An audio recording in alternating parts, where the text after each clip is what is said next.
It might be true that there are 6 billion people in the world and counting. Nevertheless, what you do makes a difference. It makes a difference, first of all, in material terms, makes a difference to other people, and it sets an example. And in short, I think the message here is that we should never simply write ourselves off and see ourselves as the victim of various forces.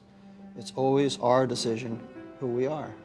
This is a video essay about the 2001 Richard Linklater film, Waking Life, which I saw in 2001. I first saw the film while working in a video store. The chain was called Channel Films, and each Channel Film store was named after the number it was on the street. Channel 142 on Ladbroke Grove was the flagship store at 142 Ladbroke Grove, but I saw Waking Life for the first time at Channel 9 on Connaught Street. If you were working in a video shop back in the day, then the goal was to find something that you could put on in the store which wasn't mainstream tedium, but which was something suitable if kids or old people walked in. Waking Life is largely that kind of film. As long as you remember to mute the TV when Julie Delpy swears during the reincarnation bit, and you skip through the entire Hubert Selby Jr. Red Man bit, you're pretty much okay for the rest of the film. As a kind of general overview, Waking Life is a film about dreams. And I don't know about you, but I am the kind of person who remembers my dreams. There are people who say I never dream, and although we don't know for certain, it's more likely that what's going on with those people is that they do dream, they just don't remember their dreams. German filmmaker Werner Herzog is an example of a person like this. He's all action and no theory. We're all theory and no action. So yes, Waking Life is about dreams. There are people out there who will tell you that it is about lucid dreaming. For those who don't know, lucid dreaming is the term used when you can identify that you're dreaming and subsequently you're able to control your dream. Something I have never been able to do because goddamn, but it's hard to identify when you're in a dream. So yes, while lucid dreaming is a topic in Waking Life, I don't know if I'd say the film is about lucid dreaming any more than I'd say it's about philosophy or physics or cinema, which were a few of the other topics which crop up during the film. Look at yourself. We're just physical systems too, right? We're just complex arrangements of carbon molecules. We're mostly water. And our behavior isn't going to be an exception to these basic physical laws. Now, although no one who can remember their dreams can ever actually show their dreams to someone else, Waking Life provides a pretty good visual representation of a dream. Have you ever had a dream and tried to write it down, but then when you read back the written description of the dream, you find that it's flat and it lacks all the qualities that made it so powerful in the first place? I think this is because dreams have timbre, like music, a unique quality which only lives in the dream, not the description. Waking Life has that timbre to it, that particular quality which makes it less like the waking world and more like a dream. I mean, I want it to sound rich and maybe almost a little wavy due to being slightly out of tune. Do you want it? I think those should be slightly detached. That's what I. We're going. Yeah. Oh, okay. You got it. Nasty. Okay, pick up to 20, please. Now, dreams have been shown on screen in films pretty much since cinema first came along, and I don't know if any of them are really the best examples of dream scenes. I guess what's more important to an individual viewer is whether or not a particular movie dream scene vibes in the same way as one of your own dreams. Or to put it another way, does the dream scene in the movie have the same or similar timbre as your own dreams? The dream scene in Rosemary's Baby always really felt like a dream to me. The way it moves, the way people behave, the way everything looks real but off, the way characters change into different people. But then I have a lot of nightmares. I have a lot of creepy, odd, weird dreams, so it makes sense that that one would have the same timbre as my own dreams. There's probably something out there that really feels like one of your dreams, just that I don't know what it is. Just wake up.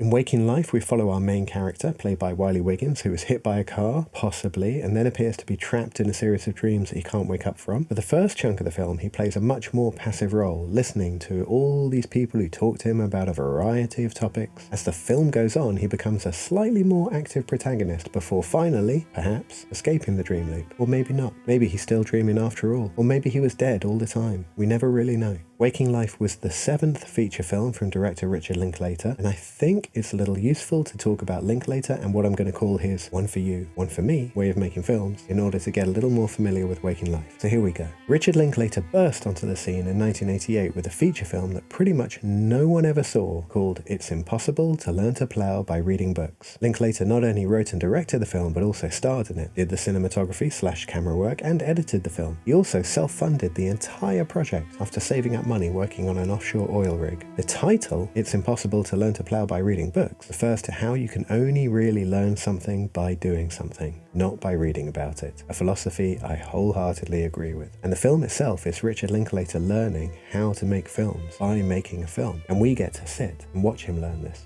He followed this film with Slacker, shot in 1989 for $23,000. Slacker would end up being selected for theatrical distribution in 1991, and it became the kind of cultural phenomenon which is difficult to recreate these days on a similar budget. The 90s would go on to be identified, for a while at least, as a decade of misfits and outcasts, people who had no time or respect for mainstream culture or normal ways of doing things, and who instead were looking for something a little different, all while being disaffected and dressed in thrift store clothes. It's possible that now we remember the 90s a little more as being the decade of things like Starbucks and Friends, which would be a shame because that's really the opposite of all that, but you know what I mean. I can remember thinking, oh, someday, like in my mid-30s maybe, everything's going to just somehow gel and settle, just end. It was like there was this plateau and it was waiting for me, and I was climbing up it, and when I got to the top, all growth and change would stop. Waking Life was created for $2 million, which is a significant step up from the $23,000 budget of Slacker. But all the same, the two films are very similar, both shot with tiny crews. Neither of them have a strong central narrative. They're really both just collections of scenes featuring an oddball cast of characters. The big difference between the two films is that Waking Life has this unifying topic of dreams and a central character, while Slacker is completely freeform, unmoored, unchained. In general, when you look at Linklater's filmography, it very much feels like he does some films that he strongly believes in, with a meandering idea that he wants to explore, and then others with huge crews and huge budgets which keep him box office relevant and able to make the films that he really wants to make, which is why I'm saying he has a one for me, one for you way of working. I could be wrong here, but that's how it feels. Anyway, Waking Life, similar to Slacker, much higher budget, $2 million, but it's rotoscoped. And this is really where most of the money went. Rotoscope animation is a process whereby actors are filmed and the film is then traced, kind of, by animators. It's very expensive, very time consuming. You're basically making everything twice in a way, but the results are unique. Linklater was really making Waking Life as a kind of rotoscope animation film dry run for his 2006 and $8,700,000 Philip K. Dick adaptation, Scanner Darkly. Waking Life even ends with Richard Linklater telling an anecdote about Philip K. Dick, which, you know, nice foreshadowing.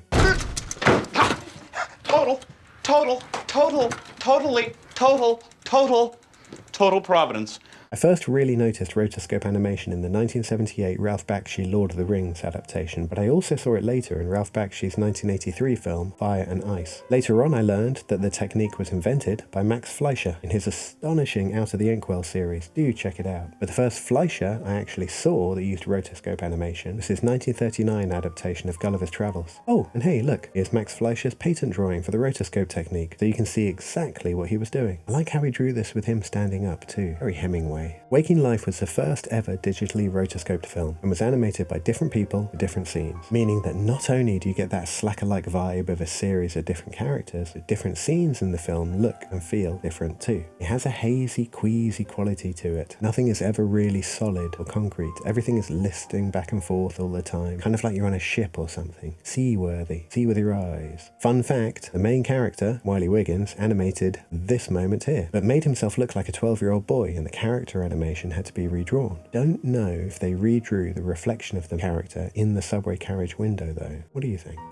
Another complete side note, but when I was a kid, I contracted tuberculosis, the first few weeks of which were the most dreamlike experience I have ever had. The difference between my waking life and the dream world was extraordinarily hard to distinguish. Bizarre, terrifying stuff. Eventually things improved, but I still had a good few years of regularly going to hospitals. At one of these sessions, the nurse asked me if there was anything unusual that I'd noticed, and I told her that I was seeing 2 of everything. Not only that, but everything would go transparent at times. times. It took me a good long while to successfully communicate that what I was talking about was depth perception. You know, binocular vision. You hold your hand up in front of your face, focus on the background, and two hands appear in front of your face. But as soon as you focus back on your hand, it turns into one hand again. The nurse laughed and said everyone has that, which was news to me because I figured that if we all had this, then maybe someone else would have mentioned it at some point. Anyway, why am I even saying all of this? Because shortly after that experience, I developed Alice in Wonderland syndrome, which is where your perception of size and distance and speed can all start to go a bit haywire. Things would grow very large or very small, and sounds would speed up dramatically or slow right down. And while I've never been able to lucid dream, I was able to control this and change the size, speed, and pitch of the world around me, like a TV director working on a live broadcast. Essentially, I spent years moving in and out of a waking dream. But also, after the me not understanding that everyone has binocular vision embarrassment, I simply never mentioned it to anyone, presuming that this was also something that everyone experiences but no one talks about for some reason. Weird, the things that happen to you when you're a kid that end up making you what you are as an adult.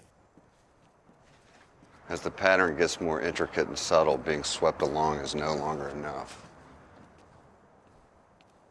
Now, although Richard Linklater has the writer credit for Waking Life, it very much feels like he filmed people who have lived or learned experience and had something to say, instead of just reading scripted lines for a film. A lot of the voices in the first half of the film feel like lecturers talking about something they're passionate about and have insight into, which is interesting to anyone, even someone not an expert in the field. The voices in the second half of the film feel a bit looser, less academic, more kind of wacky and out there. There are a number of these voices in the first half of the film that we could talk about, but one which always stuck with me in particular is the woman talking about language. So much of what we perceive cannot be expressed, it's unspeakable.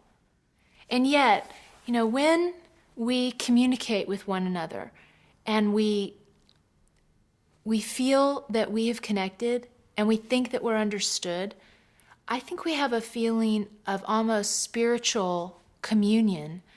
And that feeling might be transient, but I think it's what we live for. You're kind of able to watch Waking Life as a collection of bits, like a book that you can open to pretty much any chapter and find something super interesting. And for each of these moments, you could close the book and sit there with your thoughts, tumbling these ideas around for a while. But of course, the film doesn't stop. It keeps on trucking. And by the time you reach the end, you'll be holding on to some of these speeches in your head, but not all of them. And then, when you rewatch the film, you're waiting for your favourite moments, the ones you remember, only to be surprised by a bit that you'd totally forgotten about, which is super interesting for the you of the now who is watching the film. One of those kind of films. The real eye of the duck moment in Waking Life for me is the one moment that has its own title card, and it's the holy moment with Kaveh Zahedi and David Jewell. Kaveh Zahedi is a writer-director, and he, like Linklater, has been working since the 1980s. To summarise the holy moment, Kaveh Zahedi is talking about ideas brought up by André Bazin, whose main claim to fame is 2 books of compilations of his writing on film, What is Cinema 1 and 2. And these ideas are mashed into his own, Kaveh's own, thoughts on cinema. First of all, there's the idea that cinema discourages the imaginative aspect because it can only show you this person in this place and doesn't give you any space to imagine. Kaveh talks about how jokes have an imaginative aspect to them because you're listening to the words and are free to picture things any way you like, whereas film has to show you something. My dog barks some.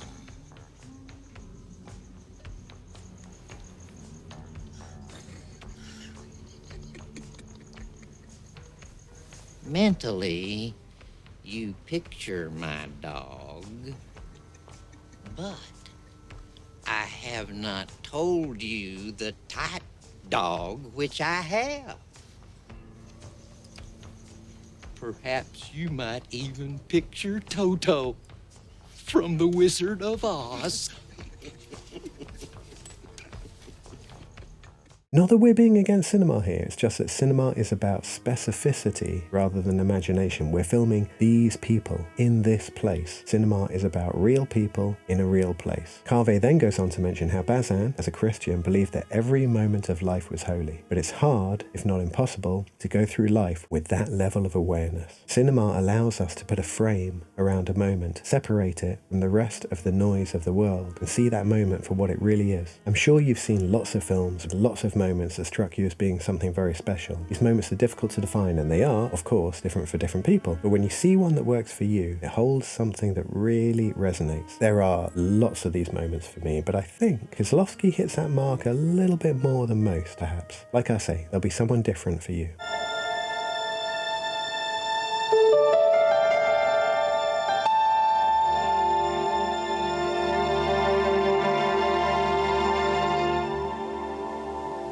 Also, cinema history shout out. One of the speakers in Waking Life is Stephen Prince, who played the gun salesman in Taxi Driver. How about that? How about a Cadillac? I get you a brand new Cadillac with the pink slip for $2 grand.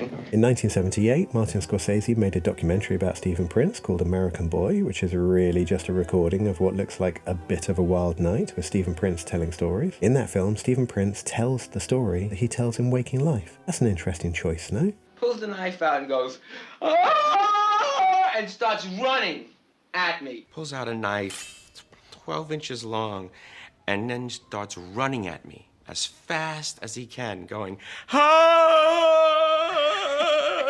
In closing, I'd like to go back to a photograph of myself that I showed earlier. That photograph was taken by a friend of mine who was struggling with alcoholism at the time. I decided to try and help him get back on his feet, get back on track. So I spent a long time taking him to clinics, social workers, etc., doing whatever was necessary. In the end, it didn't work, because only you can really stop yourself from drinking. And I knew that at the time, intellectually, but you don't learn to plow from reading books. Sometimes you just have to go through an experience. Eventually, my friend got into an accident one night while I was there. I'm not going to go into too much detail, but he fell through a window and degloved himself.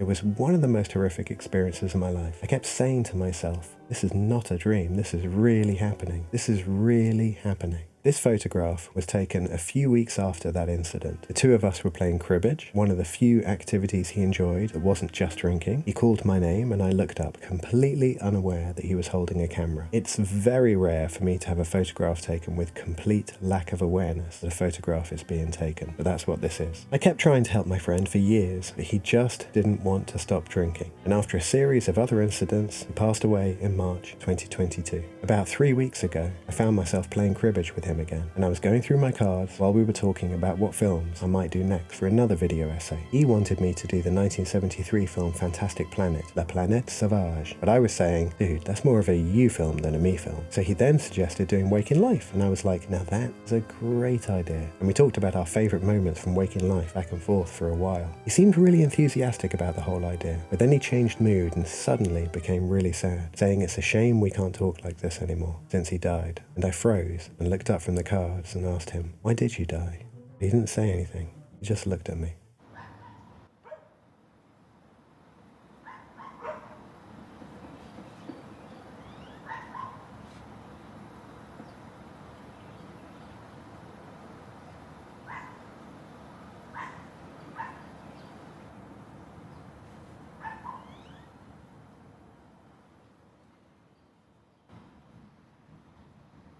Everything is layers, isn't it? I mean, Yeah. There's the holy moment, and then there's the awareness of trying to have the holy moment.